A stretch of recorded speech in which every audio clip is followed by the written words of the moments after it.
Hey, what's going on everyone? This is Jake with the Real Canadian Outback, and we are back for yet another Tackle Tuesday. This week we are checking out rods and reels. We are going to take mine apart, we're going to fix up the reel, clean it up a bit, re-grease it, all that good stuff, and we're going to fix my rod. We're going to clean it up, replace the broken tip on the end, do something about the cork handle because it's falling apart. Let's check it out. Let's go grab our supplies and get right to it. Let's go. We're going to start by cleaning the Rapala voltage reel. This reel has been on my rod for probably the last 10 years, dumped in water, dumped in sand. To start this, we are going to disconnect the spool. You can pull the drag off, pull the spool off, and then go ahead and pull the spool gear off, and don't lose these pieces. They're really important. We're going to go ahead and take this nut off. I'm just using a crescent wrench. Now some reels are reverse thread on these, like mine is, so that means I actually have to turn it right to break it loose. Once you break it loose, you can go ahead, spin it off.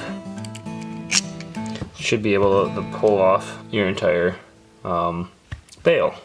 So last week on the Meateater Instagram, I had noticed that Stephen Ranella had shared Wild and Whole's version of deer tongue. On this week we are going to try deer tongue for the first time with our own interpretation of said recipe.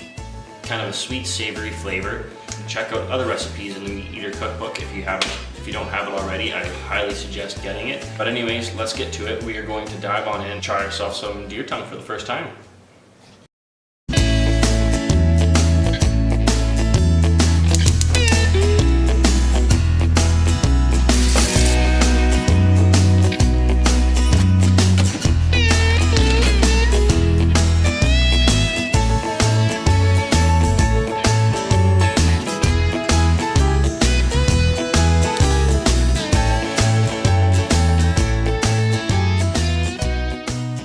Under here is your clutch mechanism. Now, be very gentle with your clutch mechanism. What you don't want to do is ever spray WD-40 or any lubricants in the bail area or under the bail into the clutch. The clutch needs to be bone dry. Sometimes the clutch will not work. Your anti-reverse won't work. A lot of times it'll start it spinning back when you don't want to, and you'll start getting knots tangled, all that kind of stuff. So whatever you do, don't lubricate the clutch system or inside the bail. You never want to do that. Once you get to this spot, you can go ahead and disconnect the crank handle. Once you get all three removed, you can go ahead and remove the clutch plate, this bearing pack,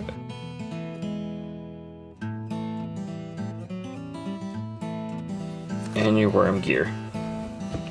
Now you can see my reel is an absolute old dirty mess in here. So what we're going to do is we're next going to disconnect these three screws.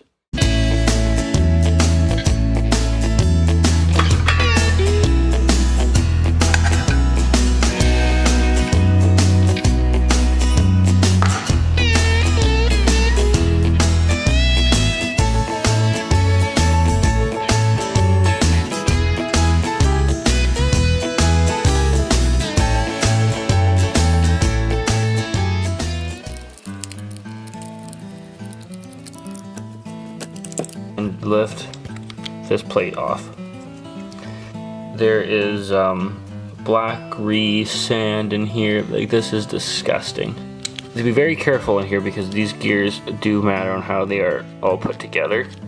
If they don't go back properly, it may not ever work again. And we're not going to disconnect it any further than this. We want to get rid of all that old grease.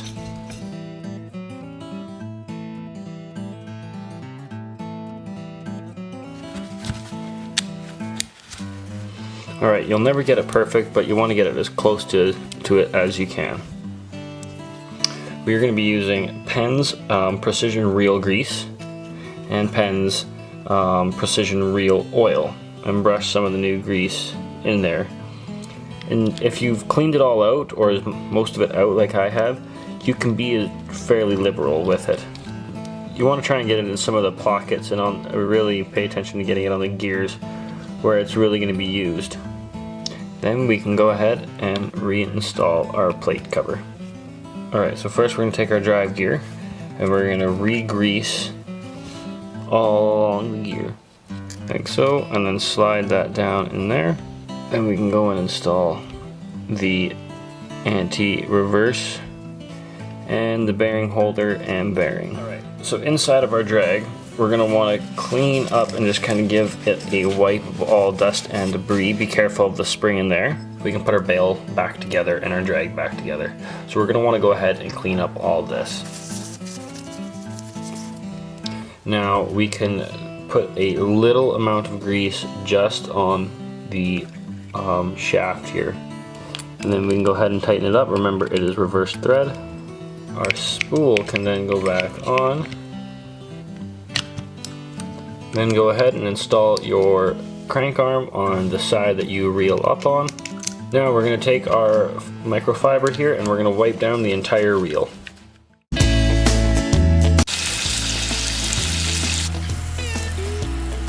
Alright, now that we've got our tongue all cooked up, we're going to try our first piece. Let's see what it's like. Very sweet, very soft in the middle, crisp on the outside. Texture, I would say, would be similar to heart. Flavor profile, similar to heart. It's not bad. Overall, pretty good. Would I have this again? Yes, I would. It's time to take a look at the rod.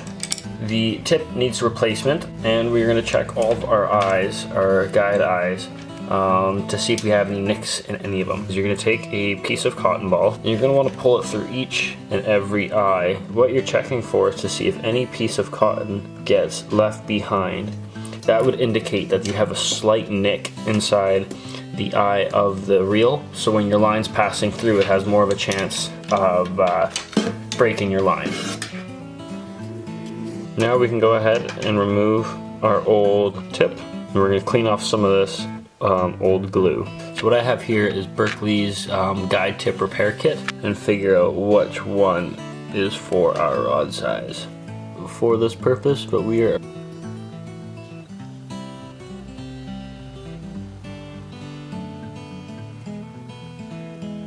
now you're going to want to make sure it's lined up. Now while the rod tip's settling, we are going to work on the rod handle. Now, what I thought of doing is using tennis handle wrap around the cork. There we go. We have a new handle on our rod. So we can go ahead and place the reel back in to the slot like so. Ta-da! There we go. Now we can go ahead and clean off the rest of the rod and just giving it a wipe down. Hey everybody, thanks for watching this week's episode. As always, don't forget to like, share, and subscribe. This week I was really impressed with the way the handle turned out with the tennis wrap. I was also really happy with the reel and the smoothness of it now. It's not as gritty, it's way more smooth, a little more quieter. Have a good one.